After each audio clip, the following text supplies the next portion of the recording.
Ngo nguhaye ikaze mu makuru y'ingenzi agezweho muri iki gitondo, agezweho ku Ntebe TV Politiki na Diplomasi.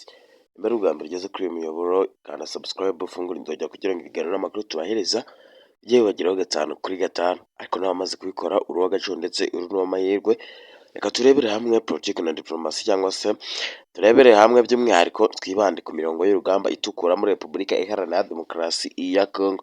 Ibiri kuvugirwa muri Repubulika Iharanira Demokarasi ya Congo nyuma y'uko uyu muperezida wahoze uyoboye kino gihugu cya Repubulika Iharanira Demokarasi ya Congo ari kurwana ku ruhande rwa M23, cyangwa se yakomeje kugenda afasha cyane umutwe wa M23 nkaho atafashije leta y'i Kinshasa mu buryo bwo kurwanya uyu mutwe witwaje intwaro muri Repubulika Iharanira Demokarasi ya Congo.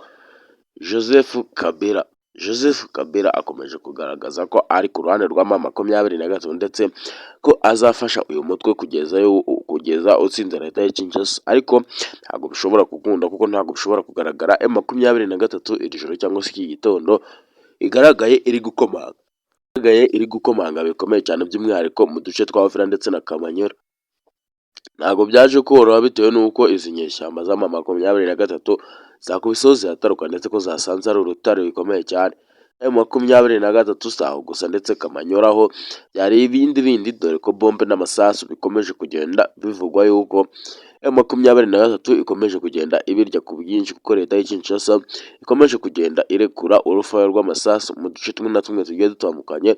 Ubu ahantu hose hari kubera imirongo y'urugamba, cyangwa se ahantu hose hari kubera urugamba muri Repubulika Iharanira Demokarasi ya Congo, uyu mutwe wa M23 biri kuvugwa yuko uri ku muvuduko mukeya ugereranyije n'umuvuduko wari bariho ubwabo. Kugeza izi saha umutwe wa M23 umaze kugenda wamburwa uduce tumwe na tumwe tugiye dutandukanye muri iki gihugu cya Repubulika Iharanira Demokarasi ya Congo, ndetse bikavuga yuko umutwe wa M23 nyuma y'uko uri gufashwa n'uyu muperezida kandi agakwiye kuba afasha leta y'i Kinshasa kurwanya iyi leta ya Repubulika Iharanira Demokarasi ya Congo. Bikavuga yuko rero uyu muperezida Joseph Kabila avuga yuko ndetse yifuza gufasha umutwe wa M23 kugeza ku gupfa kwiwe. Si aho gusa ndaza kwerekeza by'umwihariko Kivu y'Amajyaruguru, Goma. Mbe nakubwira ese ibiri kuvugirwa muri Goma ni ibihe?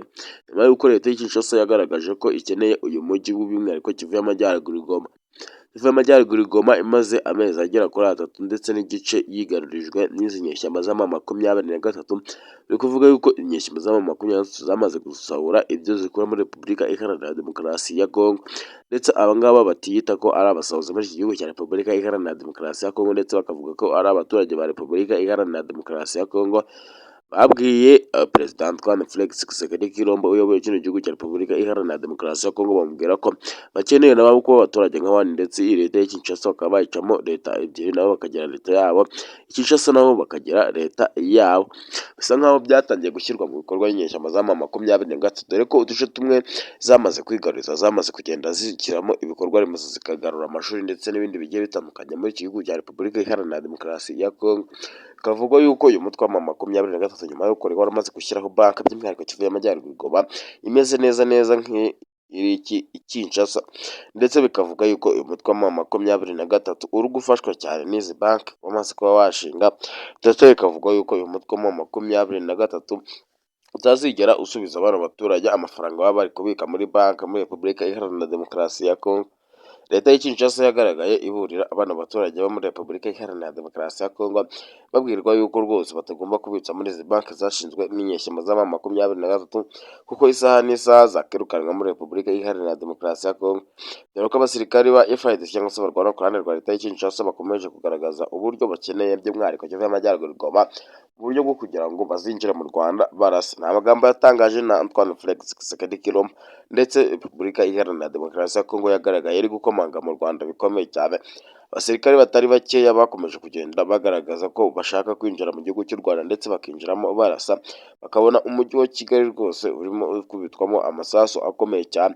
Niyo mpamvu bari kuvuga ati nibaramuka batsinze izi nyeshyamba za M23 by'umwihariko Kivu y'Amajyaruguru, Goma, bashobora guhita bambuka mu gihugu cy'u Rwanda, byibura bakaruhukira i Kigali, ariho intambara yabo bashobora kuyisoreza muri iki gihugu cya Repubulika Iharanira Demokarasi ya Congo.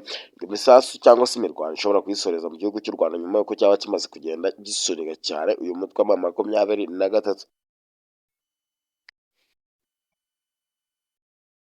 Uyu mutwe wa M23 wakomeje kugenda ugaragaza ko uri tayari kurwana na leta y'i Kinshasa, ariko biza kurangira leta y'i Kinshasa ikomeje kugenda igaragaza ko n'ubundi nta kabuza uyu mutwe wa M23 ufashwa n'igisirikare cy'u Rwanda RDF.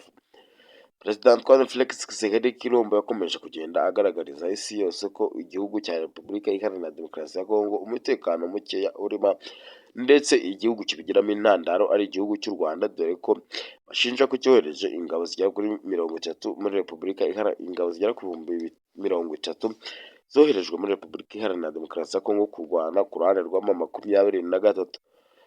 M23 ngo yagaragaye ngo yafashishijwe abasirikari bayo ndetse ngo b'Abanyarwanda muri iki gihugu cya Repubulika Iharanira Demokarasi ya Kongo bari kurwana ku mirongo y'urugamba, dore ko ngo abantu bafatwaga atari bagari n'abasirikare bafatwaga nk'abasivili bakabategeka ibyo bavuga, n'ubundi batabivuga bakaza kwicwa.